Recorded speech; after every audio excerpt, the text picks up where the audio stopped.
Да, се враќаме во студиото. Како што најавивме, емисијата почнуваме со господинот Аднан Џаферовски, кој е поранешен директор на Дирекцијата за заштита и спасување. Господине Џаферовски, добро дојавте во студио 10. Добро ме најдов. Ве повикавме вас, се разбира, бидејќи гледаме дека ДЗС е на некој начин инволвирана во овој случај. Поранешниот директор е осомничен за дел од пропустите за работата на оваа, ајде да речеме, импровизирана дискотека. Сега сакам вас да ве прашам, барем од она што го знаеме, што го видовме, бидејќи се разбира, не ги знаеме деталите ни од тоа конкретно за што е осомничен, што направил и така натаму, но отприлика ги знаеме процедурите, за што би можел тој да биде осомничен и која е улогата на ДЗС во давањето на дозвола за работа на вакви објекти? Пред се, сакам, не знам дали постојат такви зборови на утеха кои ќе го изразат моето сочувство со родителите на кои им загина најмилите. Изразувам длабоко сочувство до родителите, до нивните фамилии, нивните пријатели и сакам да им посакам на повредените што побрз опоравок и враќање дома кај своите фамилии. По однос на вашето прашање, јас слушам од медиумите дека некои луѓе се под истрага, приведени, не знам точно што се случува. Тоа што го слушам од медиумите, тоа и јас го знам, но одговорноста на Дирекцијата за заштита и спасување во овој момент јас не можам да прејудицирам и да кажам која е, затоа што не е единствена институција, ниту прва институција која би требало да одговара. Ова е резултат на долгорочното корумпирање на институциите во државата, на сите институции и распадот на системот, безбедносниот систем, доведе до оваа катастрофа. И се додека ние, граѓаните, гледаат и аплаудираат и се понашаме како навивачи, односно заложници на ваквите политики, корумпирани политики, за жал ќе ни се случуваат вакви работи. И тогаш ќе почнат обвинувањата. Дали е ДЗС крив, дали е УЈП крива, дали некоја друга институција е крива и така натаму. Да, добро, ќе се разбира дека ќе зборуваме за одговорноста на институциите.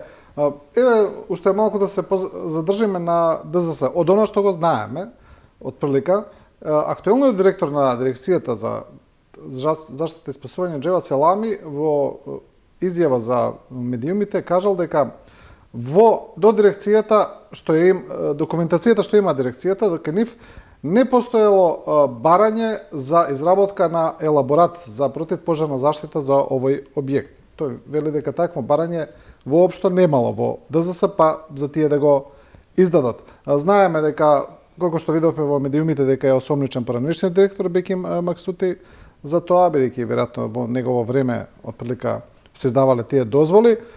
Сега тука е малку, се разбира, не ги имаме информациите. Ние можеме само да се обидуваме да анализираме. Но според ова што го вели директорот Селами, што би можело тоа да укажува? Видете, постапката е јасна, законската постапка е јасна. Ако не се достави до подрачното, се доставува барање за издавање на ППЗ дозвола за елаборат до подрачната единица во Кочани. Така почнува постапката.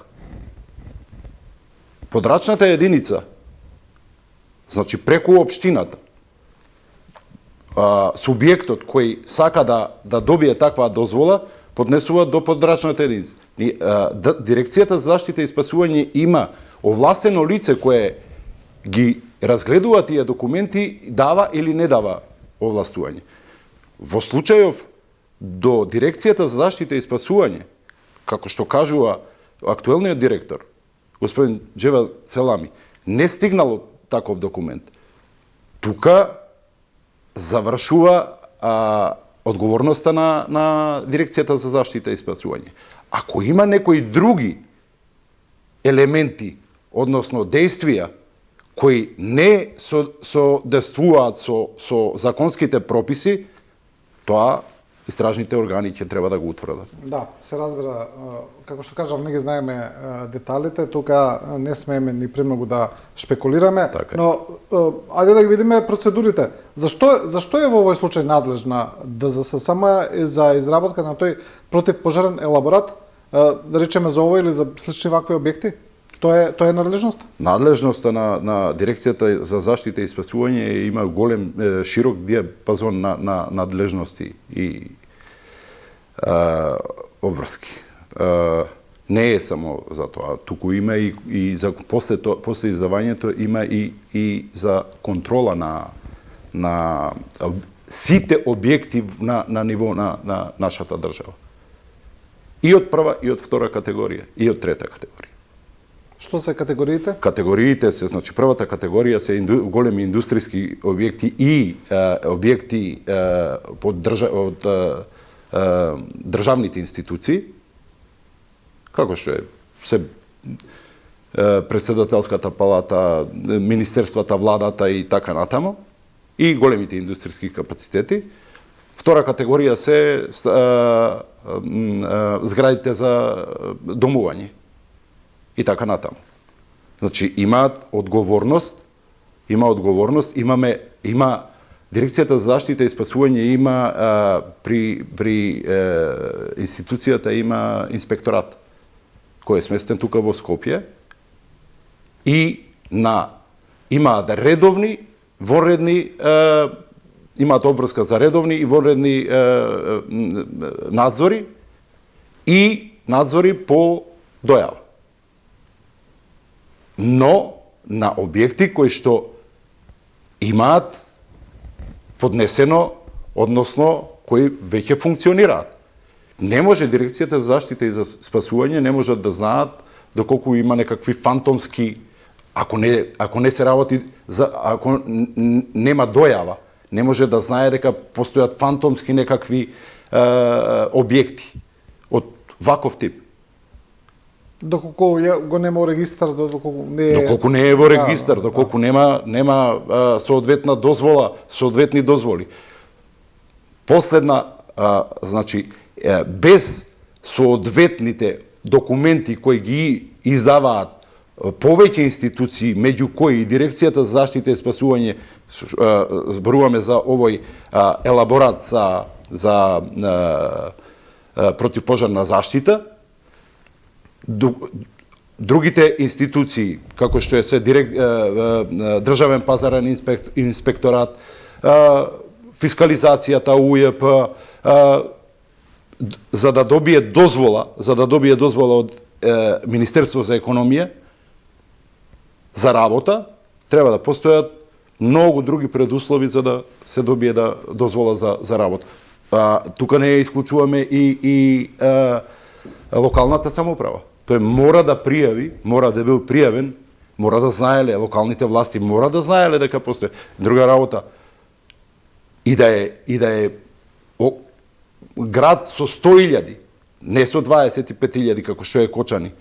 Локалните власти мора да знаат дека постои таков, со години постоел таков објект кој на некој начин бил заштитуван од локалната полиција. Тука одговорноста на полицијата е апсолутно голема. Одредени дозволи ги издава, како што видовме, како што објаснуваат дел од експертите и локалната власт. Апсолутно. Не е дека не ги издава. Апсолутно. Бидејќи гледаме дека се направи некој обид локалната власт целосно да се изземе од тоа, како и полицијата. Не. Тоа не може никако. Не може ниту една институција да се изземе.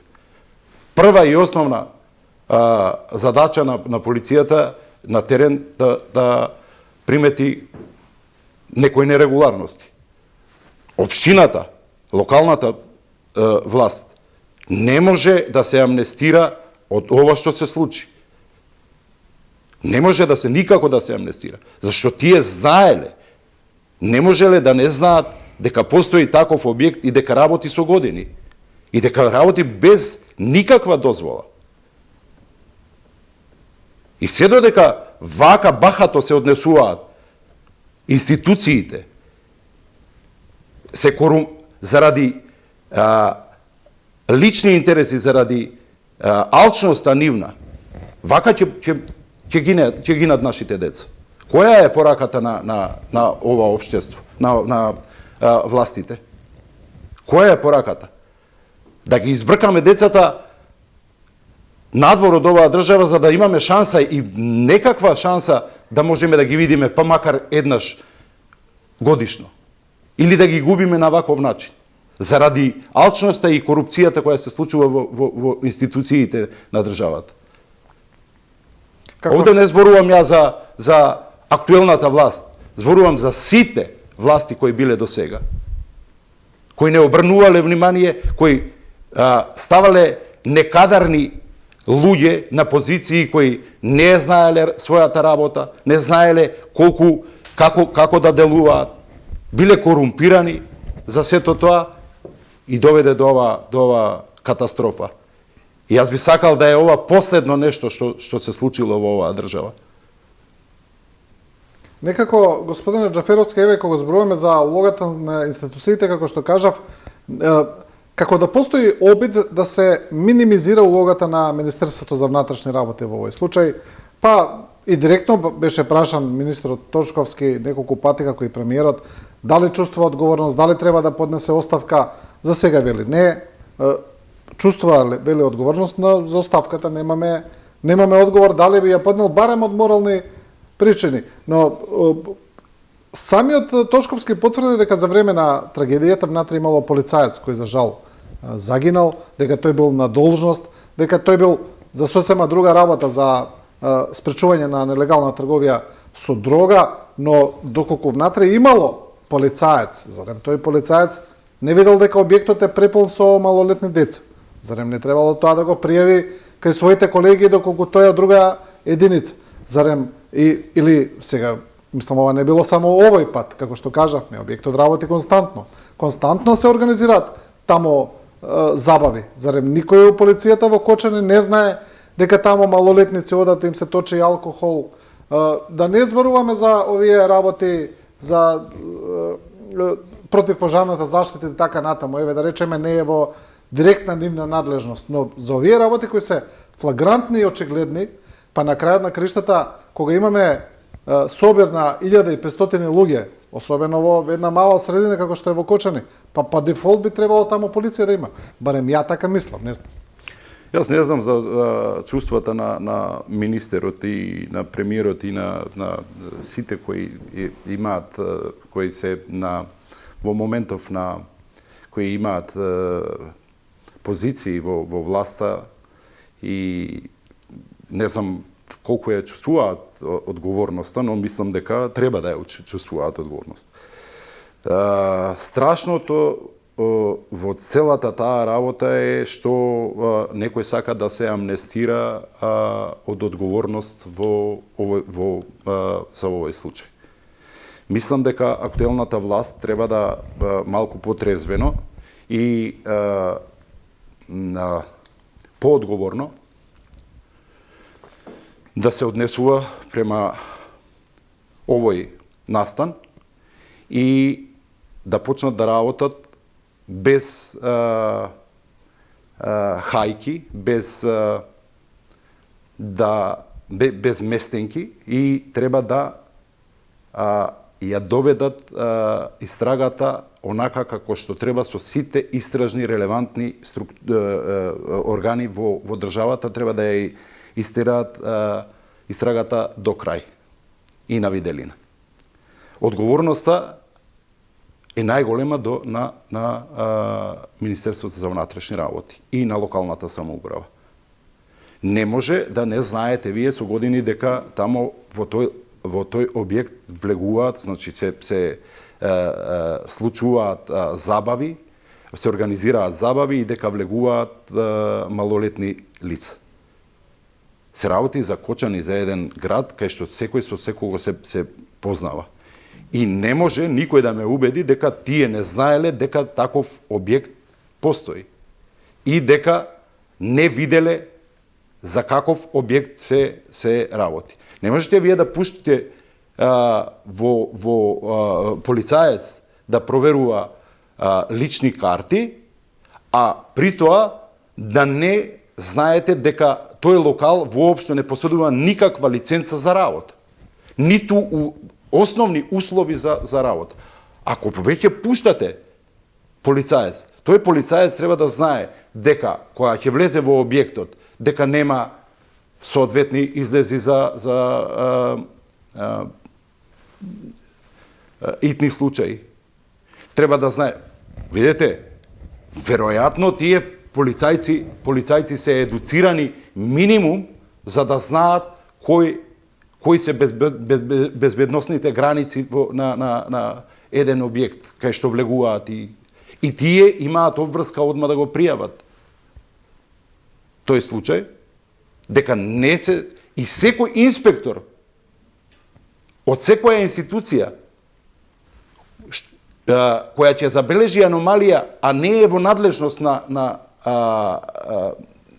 негова надлежност, например од УЈП, ако забележи, инспектор од УЈП забележи дека има недостатоци од типот на безбедноста, противпожарна заштита и така натаму, има обврска да го извести надлежната институција дека тој објект, локал, нема соодветни услови за да инспекторатот од соодветната институција отиде направи контрола и во случај да не постои елаборат, дозвола за работа, односно елаборат за заштита од пожари, да го запечати тој објект. И одговорноста не може да се префрла само на една институција. Ова е еден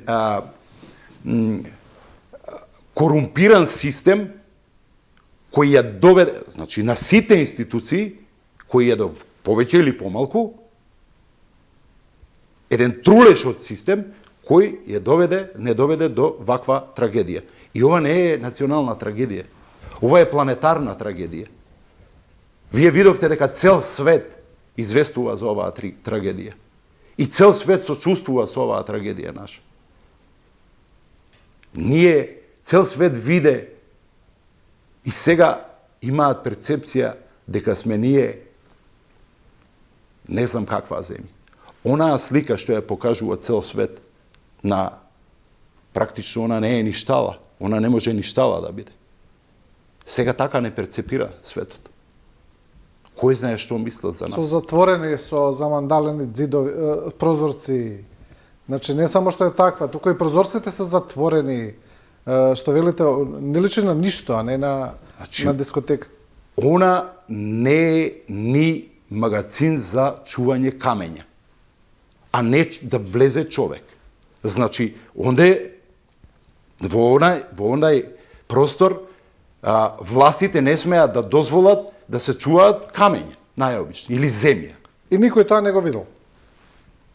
Јас не верувам во тоа. Јас лично не верувам во тоа. Овде се работи за штитење на некој. Колку е сте биле во политиката, значи ве прашувам најдиректно, сте биле и во високата политика, и во највисоките партиски органи, сте биле и висок функционер. Знаеме како функционира тоа, за жал, дека и во вакви трагедии политичарите некогаш прво мислат на пиарот, мислат на рейтингот, а потоа на останатото. Имаме впечаток дека како да владеачката партија да направи една мобилизација, веднаш да работи на штетните пиар последици од овој настан, наместо на реално расчистување.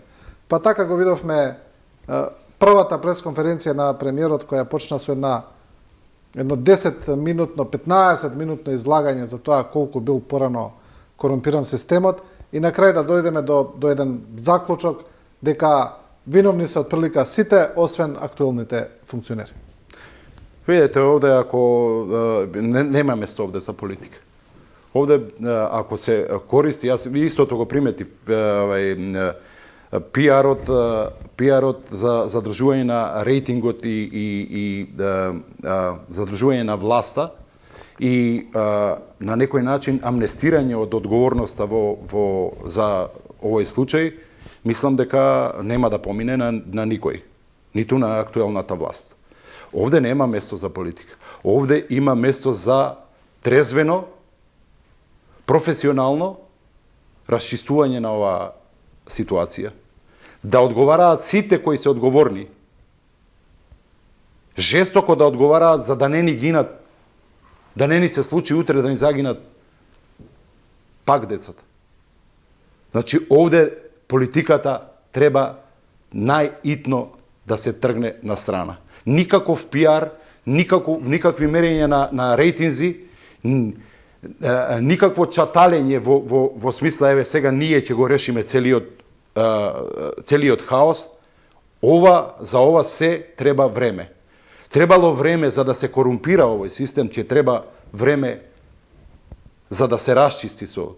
Ако има волја власта за таа работа. Но заедно и со сите релевантни структури во државата. Но дали ќе биде така? Еве гледаме информации, утрово се појавија дека откако премиерот веќе 2 дена најавува на големи врати дека ќе се врши една засилена инспекција по сите угостителски објекти, ќе се проверуваат лиценци, дозволи, што се разбира дека е за поздравување, но од друга страна не знам сега, јас не сум професионалец на тоа поле, дали баш така се прави тоа, бидејќи еве утрово доаѓаат информации дека голем дел од тие локали едноставно се празнат. Значи ги вадат однатре, го вадат целиот инвентар, не само да ги затворат физички, доколку како тамо никогаш ништо да не постоело. Значи веднаш доаѓаме до карикирање на целата таа ситуација. Видете, тоа е показател само дека се случува страшни работи, значи дека ова е потврда за ова што го зборувам. Дека корумпираните институции дозволувале да се отвараат и да бидат штитени од некој таквите објекти. Јас сега ќе поставам едно вака сериозно прашање до премиерот и до актуелната власт. Ајде нека проверат државните институции, министерствата, владата, кај во палатата на преседателот. Каква е состојбата со хидрантите, со ПП апаратите, кој им ги одржува, дали има соодветна смеса во ПП апаратите, дали се под притисок ПП апаратите, дали има лиценцирана фирма која им ги одржува системот за заштита од пожари, дали има црева во хидрантите, дали има притисок во хидрантите во државните институции. Ајде сега ќе поминаме и на најстрашното. Дали има контрола, дали има извршено контрола на школите, кај што имате по неколку стотини деца, средни градинки. Дали тамо е извршена прва и основна работа? Не дај Боже да се случи такво нешто во тие школи. Јас не сум сигурен дека имаат соодветна заштита и дека имаат елаборати повеќето такви институции, образовни и државните институции. Зборувам за сите министерства. И локални и подрачни единици во целата држава. Ајде нека направат таква една анализа и нека излезат со вистинска бројка и вистинска информација пред граѓаните. Мислам дека е многу сериозна ситуацијата. Додека јас бев начело на дирекцијата за заштита и спасување, овие работи ми беа приоритет. Да се направат елаборати, градинки, школи, обука на децата и на персоналот, наставниот персонал, обуки по големите институции, болници. Значи, формирав тим, односно одделение кое се занимаваше со обуки ни сите институции, ни целата држава. И имавме секој дневни обуки на тоа што никогаш не се случувало во оваа држава. Воспоставивме пракса за обуки и за воспоставување на безбедносен систем во секоја институција кај што идевме на обука. Не знам дали тоа се продолжи, дали тоа функционира. Правевме прирачници. Мислам дека ви дадов еден од прирачниците, прирачници за едукација на најмладите. Тоа го делевме по школи. Тоа ми беше приоритет покрај големиот диапазон на одговорности во институција. Мислам дека, господин Џаферовски, да направиме вака ова што го зборувате, едно скенирање на сите тие хидранти, на противпожарни апарати, дека би се фрапирале колку од нив не работат. Значи и во индустријски, и во комерцијални објекти, и во згради, и во колективни згради и така натаму. Дека навистина би имале едни поразителни резултати. И дека очигледно е дека зборуваме за ова, што вие го велите за контроли, за проверки, само кога ќе не се случат трагедии, но тогаш мислам дека е доцна. Дефинитивно јас ви тврдам дека преку 80% од државните институции дека немаат функционален безбедносен систем од пожари. Ова ви го тврдам. Јас кога беа 100% нефункционално. Тргна некои посериозни кои беа на чело на институциите, тргнаа да ги работат. Приватните капацитети, приватните фирми кои имаат поголеми, например, Систина, Аџибаден Систина, секој 6 месеци прават, имаат задолжено лице кое се занимава исклучиво со безбедноста и прават обуки и реобуки, тренинзи во случај на катастрофи. Тоа е сериозна институција, тоа е сериозен пристап на секоја институција. И секоја институција има обврска еднаш во годината да прави таква обука. А обуките ги прават лица од Дирекцијата за заштита и спасување.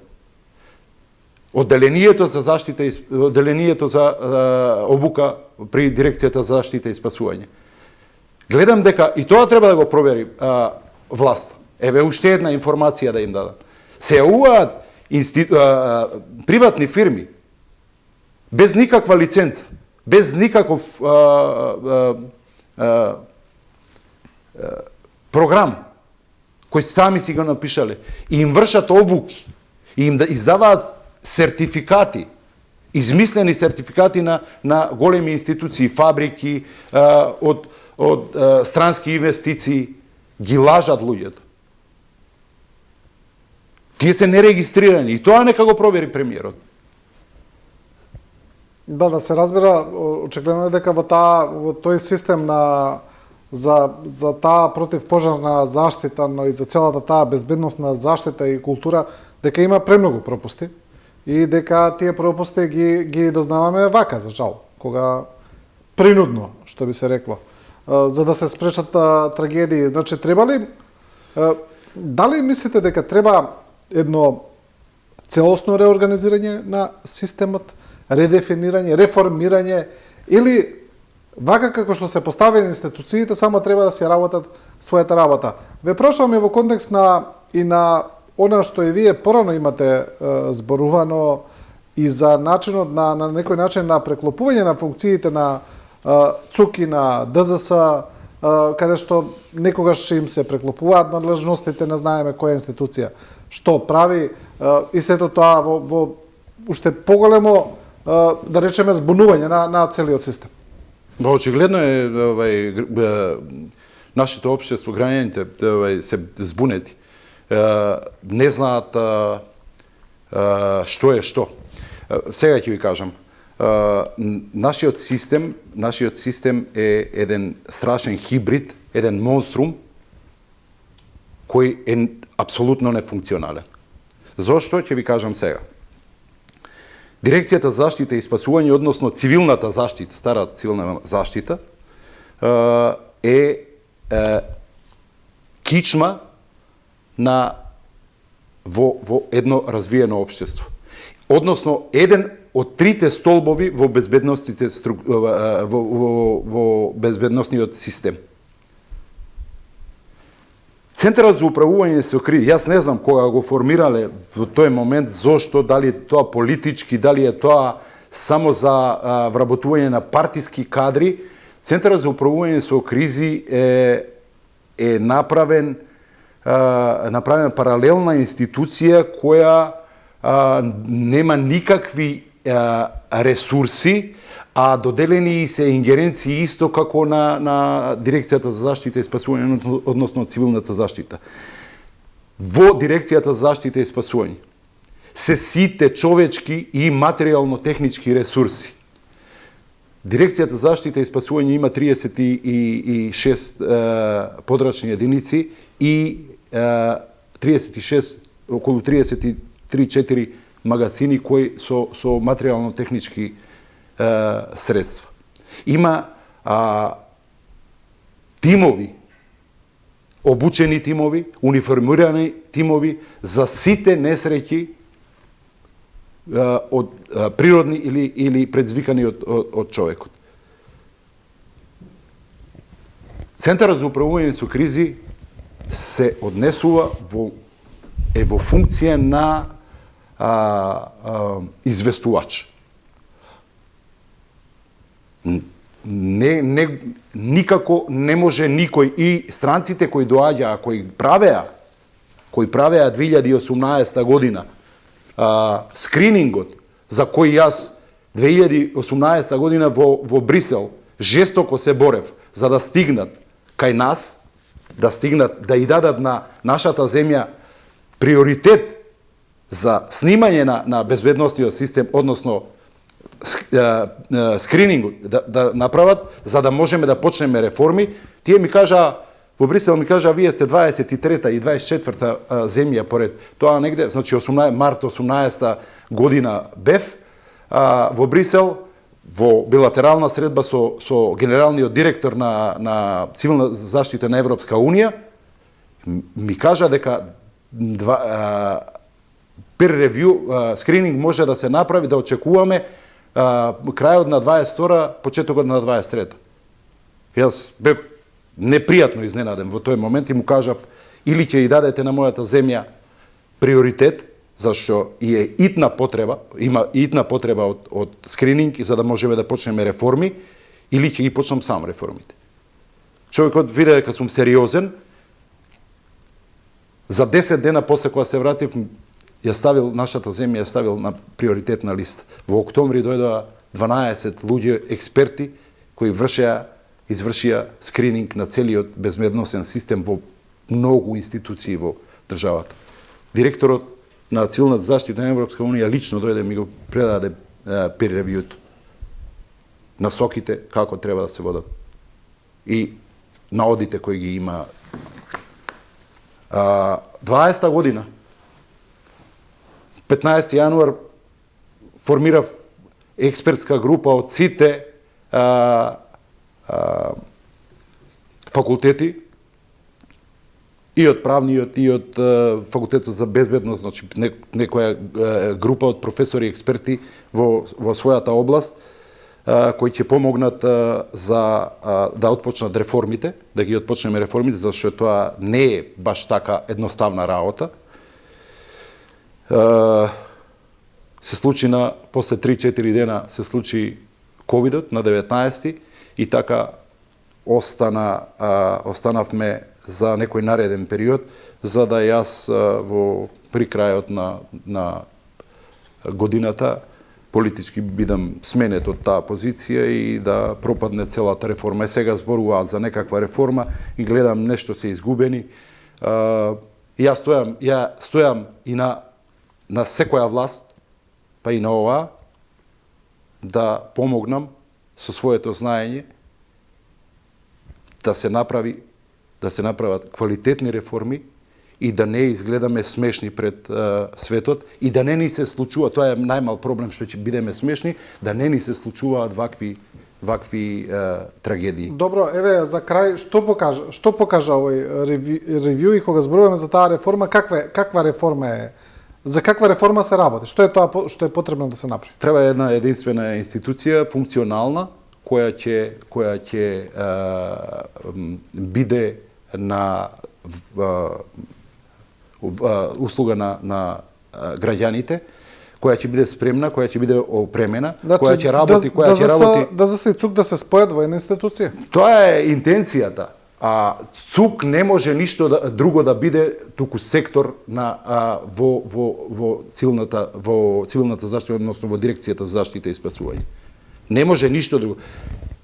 ЦУК е во прв момент одвоена од Министерството за одбрана како сектор кој за известување и тревожење, центар за известување и тревожење. За да после некакви политички превирања и надмудрувања настане институција паралелна на дирекцијата за заштита и спасување со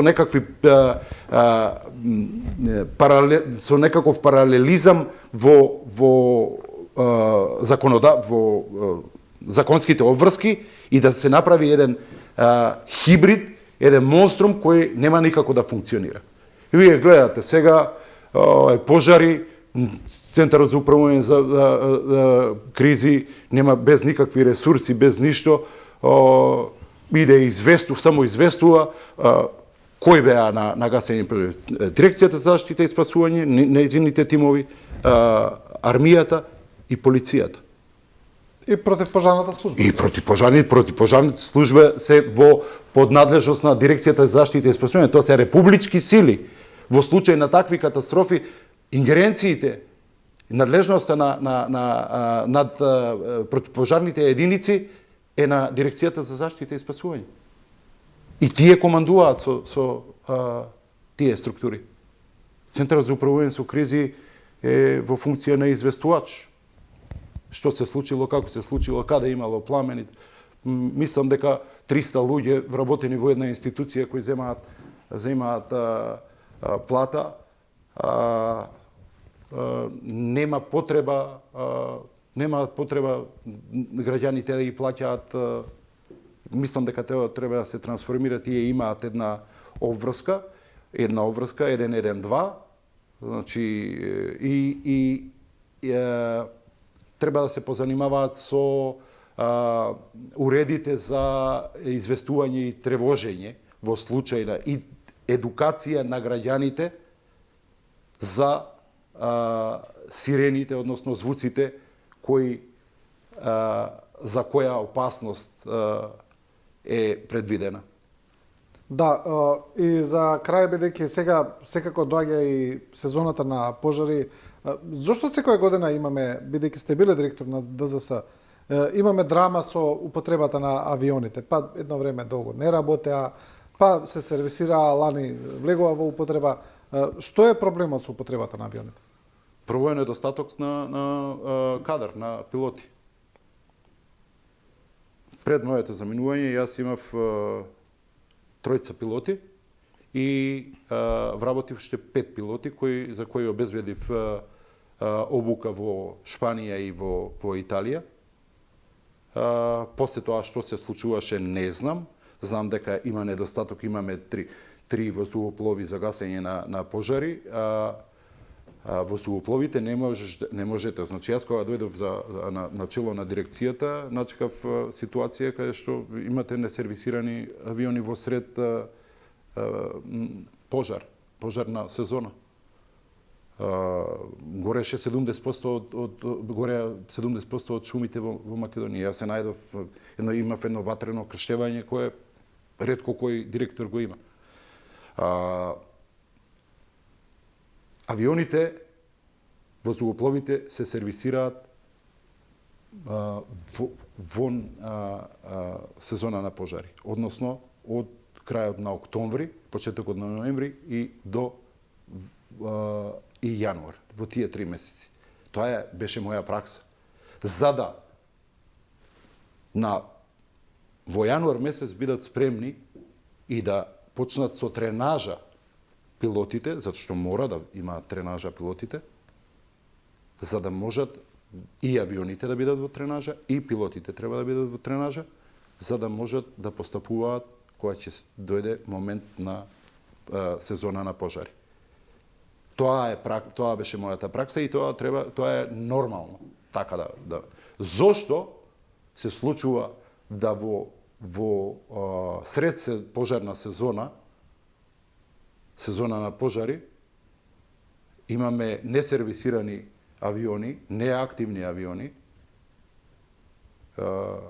без дозвола авиони, која ги издава Агенцијата за цивилно воздухопловство.